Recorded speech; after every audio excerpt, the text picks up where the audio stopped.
오늘 0시 기준 신규 확진 환자는 39명입니다.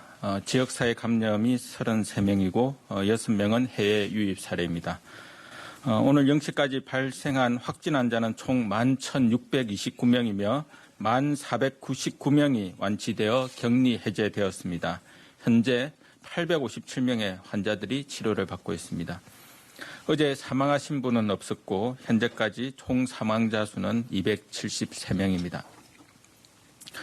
오늘 김강립 중대본 1총괄조정관 주재로 열린 중대본 회의에서는 관계부처 및 17개 시도가 모여 코로나19 대응을 위한 수도권 병상 공동 활용 모의 훈련 등 협의가 필요한 사항에 대해 토론하였습니다.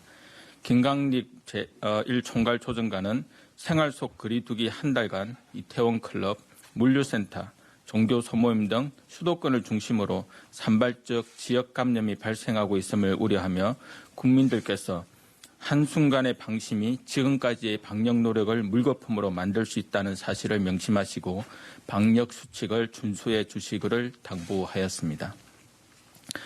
또한 어제부터 시작된 2단계 등교가 안전하게 정착되기 위하여 현장에서 학교와 보건소, 소방청 등 관계기관 간 협조 체계를 긴밀하게 유지해 주시기를 당부하였습니다. 오늘 수도권 환자 발생 현황에 대해 말씀드리겠습니다. 오늘 신규 확진 환자 39명 중 해외 유입 환자를 제외한 지역사회 환자 33명이 모두 수도권에서 발생하였습니다. 어제보다 그 수가 줄긴 하였지만 이태원 클럽, 부천 물류센터, 수도권 개척교회 등에서 시작된 감염이 주변으로 계속 확산되고 있고 감염 경로를 명확히 알 수 없는 사례가 늘어나고 있습니다. 조금이라도 방심하는 순간 코로나19 바이러스는 그 방심을 틈타 또 다른 집단 감염을 일으키고 있는 상황입니다. 이태원 클럽에서 시작된 감염이 진정세를 보인다고 생각하였을 때 부천 물류센터 관련 감염이 시작되었고 이 집단 감염이 진정세를 보인다고 생각하였을 때 수도권 개척교회 관련 확진 환자가 늘어났다는 사실을 기억하고 계실 것입니다. 무증상 감염자에 의한 조용한 전파가 산발적으로 진행되고 있을 가능성이 있고 이는 효과적 백신이 개발되기 전까지는 지속될 확률이 매우 높습니다. 거듭해서 수도권 주민들에게 부탁드리고 호소드립니다. 방역당국이 역학조사를 계속 수행 중에 있으나 감염이 수도권의 다중이용시설과 소모임 등 크고 작은 집단을 통해 연쇄적으로 빠르게 전파되어 역학조사의 속도가 이를 따라잡는 데 한계가 있습니다. 결국 이 국면을 전환시킬 수 있는 주체는 수도권 주민 여러분들입니다. 수도권 주민들께서 경각심을 가지고 연쇄 감염의 고리를 끊어주셔야 역학조사를 통한 확산 차단에 성공할 수 있습니다. 수도권 주민 여러분들께서는 다음 주말까지 각종 모임과 행사를 취소하거나 연기하고 집에 머물러 주시기를 부탁드립니다. 밀폐된 공간에서 밀집된 사람들이 밀접하게 접촉하는 모임은 적극적으로 피해 주시기를 바랍니다. 특히 종교시설의 경우 최근 소모임을 중심으로 감염 확산이 급속하게 발생하고 있는 점을 감안하여 가능한 한 모임을 연기하거나 비대면으로 진행해 주시기를 바랍니다. 정말 불가피하게 대면 모임을 갖는 경우에는 꼭 마스크를 착용하고 거리두기를 준수해 주실 것을 간곡히 부탁드립니다. 다음 주말까지 방역 수칙을 얼마나 잘 준수하는지에 따라서 많은 것들이 결정될 것입니다. 지금 방역을 위해 일상을 일정 부분 양보하지 않는다면 어쩌면 우리는 어렵게 찾아가고 있는 일상을 긴 시간 동안 다시 잃어버릴지도 모릅니다. 수도권 주민 여러분들의 적극적인 협조를 거듭 부탁드립니다. 방역당국은 내일 수도권 내 확진 환자가 급증하는 상황에 대비하여 수도권 병상 공동활용 모의 훈련을 실시할 예정입니다.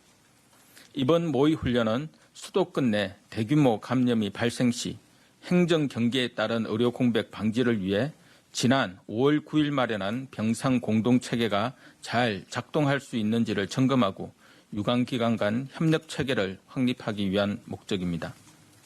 중앙사고수습본부, 소방청, 수도권 지자체, 국립중앙의료원을 비롯한 유관기관과 민간 전문가들이 참석하여 재난상황 가상훈련을 실시할 예정입니다. 훈련은 수도권 내 일일 확진자 수가 최초 100명 이상 발생하고 이후 계속 확진자가 증가하는 사항을 설정하여 진행합니다. 훈련의 주요 내용은 수도권 통합환자 분류반을 본격적으로 운영하는 과정에서 발생할 수 있는 현안을 관계기관 간 협업하여 해결할 수 있도록 하는 것입니다. 특히 지역별 적정 치료 병상 부족, 환자 분류 지연, 특수환자 치료 병상 부족, 인력, 물자 부족 등의 위기 상황에서 필요한 조치에 대하여 모의 연습하고 토론하게 됩니다. 훈련 결과 도출된 개선 사항을 바탕으로 병상 공동 대응 체계 세부 운영 매뉴얼을 보완합니다. 이를 통해 실제로 대규모 환자가 발생하는 경우 환자 치료 및 이송에 차질이 없도록 할 계획입니다. 또한 수도권 모의 훈련을 통하여 정립된 모델을 토대로 전국의 병상 자원을 효율적으로 이용할 수 있도록 권역별 공동 대응체계 구축을 추진할 예정입니다. 다음은 치료제와 백신 개발에 대해서 말씀드리겠습니다. 어제 정부는 코로나19 치료제 백신 개발 범정부 지원단 3차 회의를 열어 코로나19 완전 극복을 위한 치료제, 백신 등 개발 지원 대책을 수립하여 발표한 바 있습니다. 정부는 올해 안에 국산 치료제의 확보, 내년까지 백신 확보를 목표로 국가 차원에서 유망 기업을 전폭적으로 지원할 계획입니다. 치료제 분야에서는 현재 임상시험 단계에 근접한 혈장치료제, 항체치료제와 약물 재창출 연구 등 3대 전략 품목을 집중 지원하기로 하였습니다. 백신 분야에서는 연내에 임상시험에 진입할 것으로 전망되는 3개 기업의 후보 백신을 선정하여 중점 지원할 예정입니다. 코로나19의 장기화나 재유행에 대비하는 유일하고 근본적인 방법은 치료제와 백신 개발입니다.